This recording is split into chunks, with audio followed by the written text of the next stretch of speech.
Don't take anything personally. Nothing others do is because of you.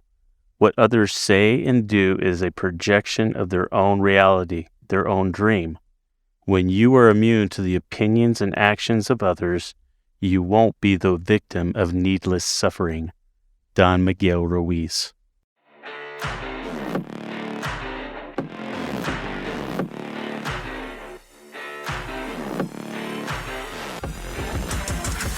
What is the language of leadership? It is the skills, traits, lessons learned, communications, and inspirations of leaders. The Language of Leadership podcast will help you develop the successful tools renowned leaders have discovered and have used effectively, sharing with you how to be the leader you desire to be and the leader your team will desire to follow. Now, here is your host, Chuck Marting.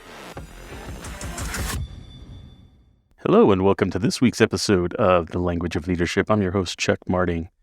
This week, we've had a lot of requests for this topic on giving feedback, how to do that, how best to approach that with your team, and why we need to give feedback. All very good questions. I ran into this very subject yesterday when going out and providing services for a client of ours, listening to this leader speak to a member of their team about a policy that they had no clue about. The leader told them that they had gone through the training, they had gone through classes talking about this particular subject, and that the employee should have known what that policy was.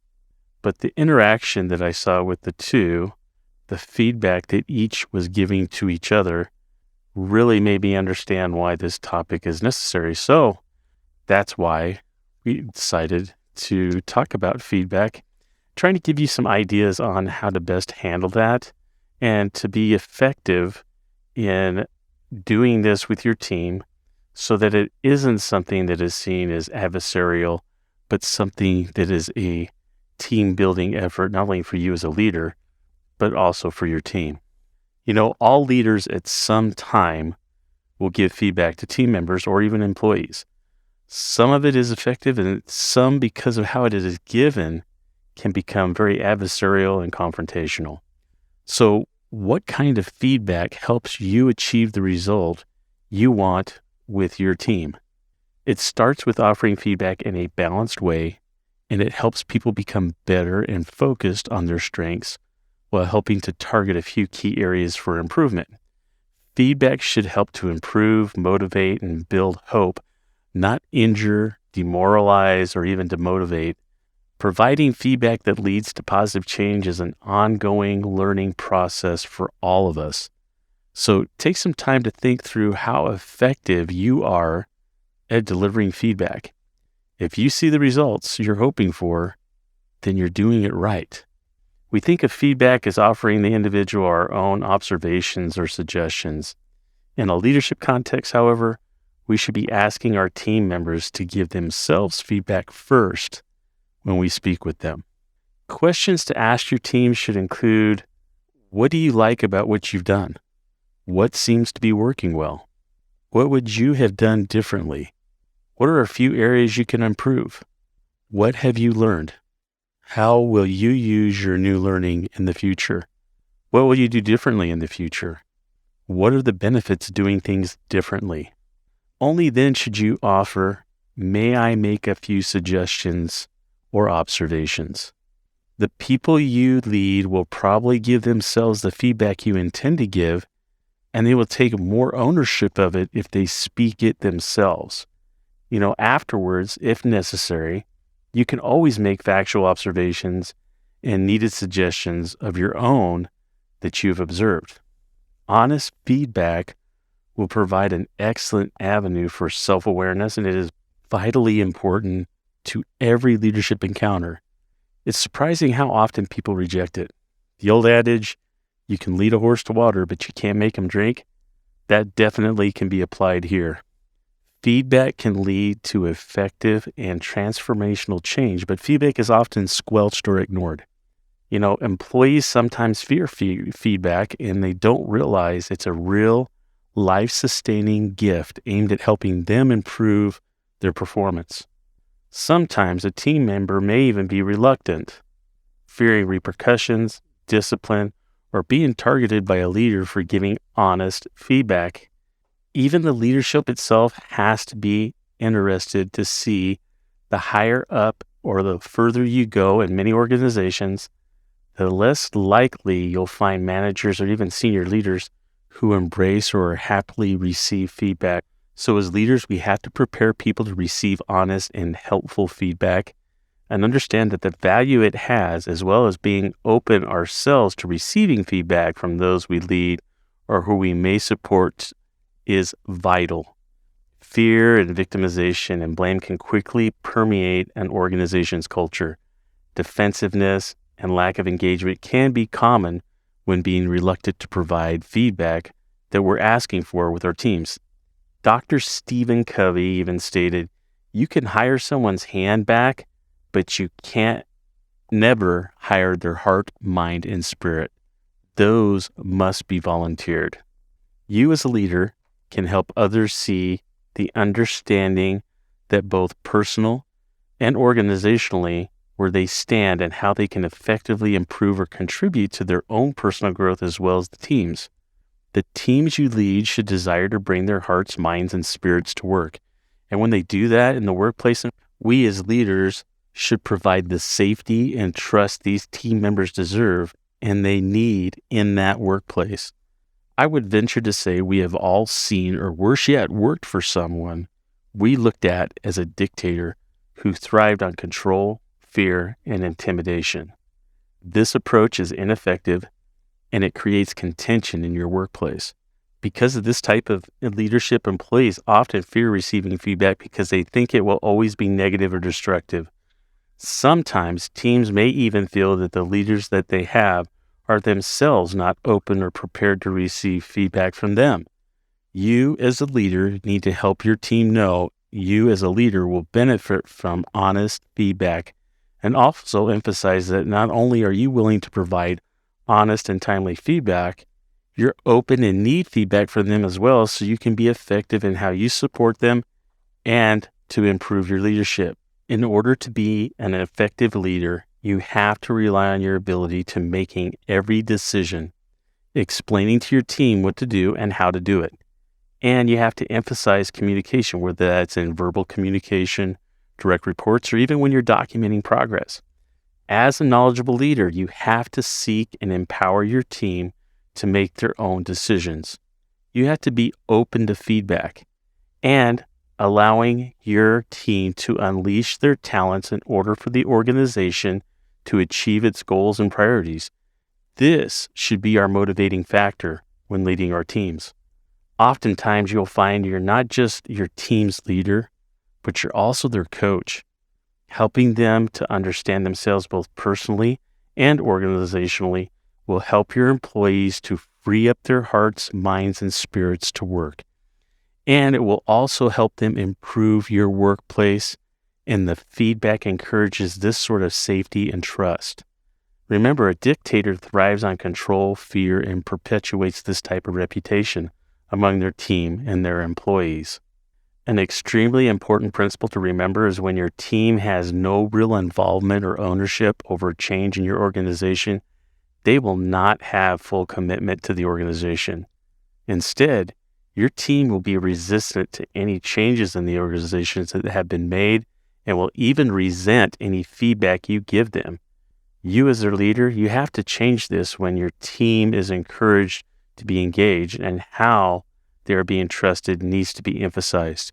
You have the ability to empower your team in achieving their goals and also your organizational goals and objectives. All great leaders instill a belief system in their teams and individual team members by helping them to believe they already possess greatness in themselves. Helping them to know that they can create the conditions to explore that greatness in your organization and themselves personally and professionally is vital. When your team feels safe, they will be open to honest feedback from you, and you and they will gain higher levels of self-awareness on what they do and what is accomplished. As a leader, you become an honest advocate in their support, talent, and passion in an organization in achieving goals and objectives. Any organization that creates a culture that actively seeks feedback stands to gain improvement in their leadership, and it benefits from a faster decision-making, quick course correction, high team performance, and employee engagement, and overall productivity as a result. There are so many great leaders and authors out there that talk about the importance of leadership, giving us tools and resources to use to help us in developing into even better leaders than we are today. One of those leaders is Perry Hawley. He's a coach and a facilitator for John Maxwell Companies, and he's also a podcast host for the Maxwell Leadership Executive Podcast. And I really enjoy listening to his perspective and what they bring to the table and helping not only me as a leader understand my responsibilities, but in giving me the encouragement, like I hope to be doing on this podcast with you, in becoming a better leader and to better serve my team. In a recent podcast, he shared 8 reasons why the feedback that you are giving is not helping. And what I want to do is I want to share that with you because it really made an impact with me in understanding how I was giving feedback and what I can do better to have a better positive experience with not only my team, but also in helping me become even a better leader. So here's what he shared. You need to ask yourself as a leader, are any of these true about me? Am I leaning on my authority, my position, or on my influence?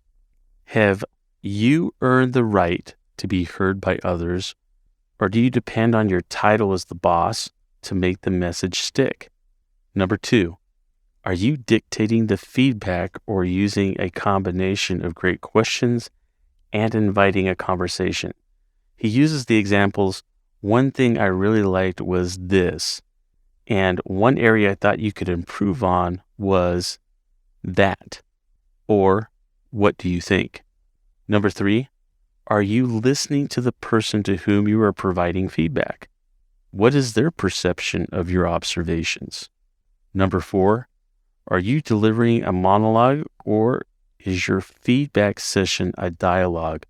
Or in other words, are you inviting them to speak about what you are offering? Is a great way to get them to take ownership of the opportunity and to grow. Number 5, what is the outcome you hope for after delivering feedback to someone on your team? Are you trying to be right or manipulate better performance for your purposes? Or are you generally exhibiting that you care about this person and their growth and development? Number 6, are you waiting too long after an event to provide feedback, or are you offering feedback in real time or as close to when you observe the performance? Number 7, is your feedback future forecast, or are you simply complaining about something that happened in the past that we can no longer do anything about? And number 8, is your communication style causing defensiveness in the person you are communicating with? Or in other words, if what they interpret from your input is nothing close to what you intended, you may need to increase your empathy and let the other person know you have struggled with similar situations as well. I'm sure after hearing the 8 reasons why the feedback you're giving is not helping, it may cause some flashbacks or some thoughts from the past of your interactions with leaders or even interactions that you may have had with your team and valuing the information that is here. I can't tell you how many times I sat across from somebody that was my leader and I was wondering what their angle was or why they were doing that. And I have to be honest with you and tell you why.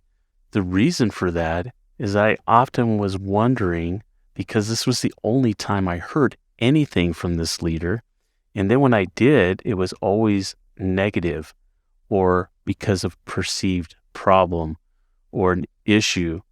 And a lot of times it was because this came from somebody else and it wasn't direct observation by a leader. So that is something else that we need to understand when we're giving feedback to our team. Is this something that we have observed, something that we have taken into context and understood that there's an issue? Or is this that somebody else came to us and said, hey, there's an issue here and you need to address it? And so instead of doing our own due diligence and ensuring that there truly is an issue, we just ran with it to see what it was and to get the correction done.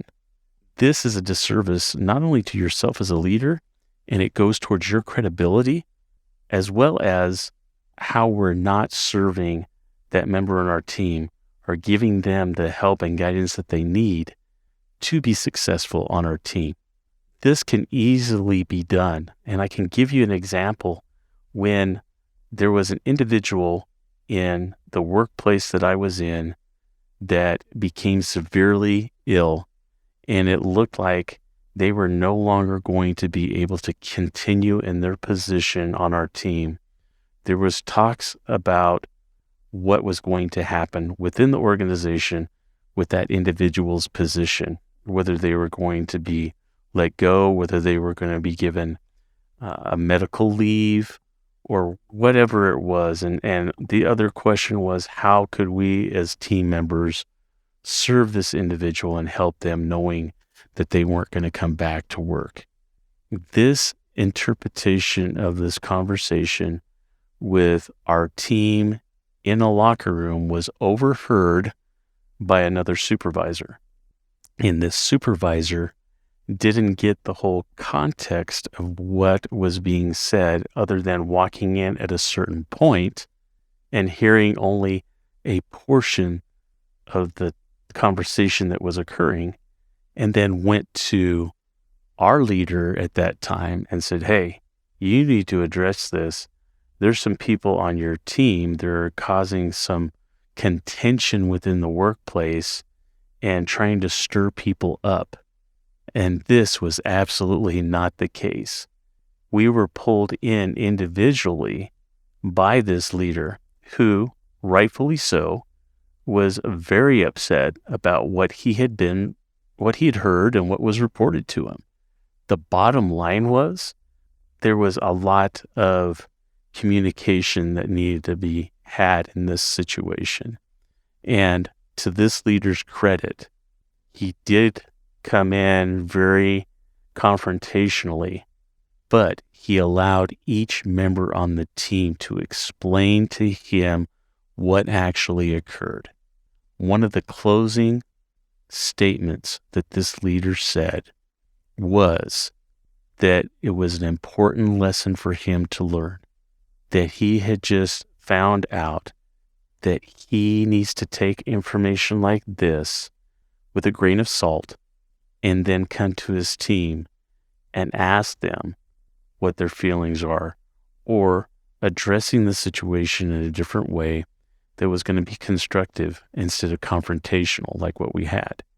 This ended up becoming a positive feedback situation because of how this leader handled it.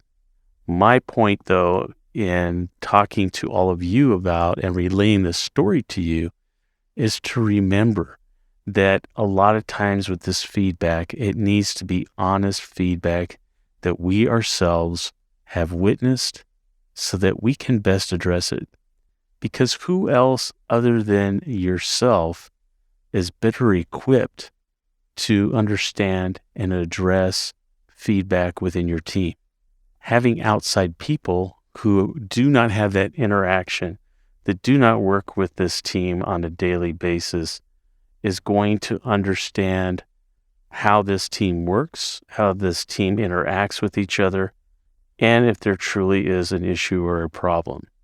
That's why it's important as a leader that we understand and know who our team members are, not only as they work as a team, but know these team members individually as well, so that we can come in and give them accurate feedback that is geared towards the success that they have personally, but also as we have organizationally. There's a lot to think about with this week's podcast on giving feedback and things that we can do as leaders to make it a positive experience and not a negative or dreaded experience that someone has with you as a leader. If you could do us a favor and share this week's podcast with somebody that is a leader or somebody that you feel would benefit from the information that we've shared here, we would greatly appreciate it. Like we said in the past, the podcast is growing and we're receiving a lot of different people and a lot of different other leadership positions that are making comments and sending emails about things that they liked about the podcast, things that they want us to cover, and guests they're recommending that we reach out to have on the podcast. So we really appreciate that. Before signing up with this week's episode of The Language of Leadership, I had a question that was sent to me that I wanted to address real quick. And it was a question asking me, what is it that you're currently reading? Because a lot of you have heard throughout the podcast, that is one of my favorite questions to ask guests, because we're always learning, growing, and implementing things that we learn. And reading has always been one of the greatest tools and experiences that I've had in achieving the goals and dreams that I have set. So right now, currently, one of the books that I am reading is The Secrets of Great Leaders, 50 Ways to Make a Difference by Carol O'Connor. You can find that book on Amazon. I'll leave a link in the show notes for you. It's been a really great read, and I will probably be talking about some of the topics that she covers during this book, because there's some really good things that we can implement as leaders. But until next week, when we bring you another episode of The Languages of Leadership, always remember the leadership that you have is vital to not only your team, but also to you and your growth and your journey as a leader. Take care. Thanks for listening to this week's episode of The Language of Leadership. This podcast is dedicated to help you navigate your leadership journey. You will learn the language and skills you need to be the leader you want to be. Remember, the language of leadership is an art. It is why your team wants to follow you. Take care.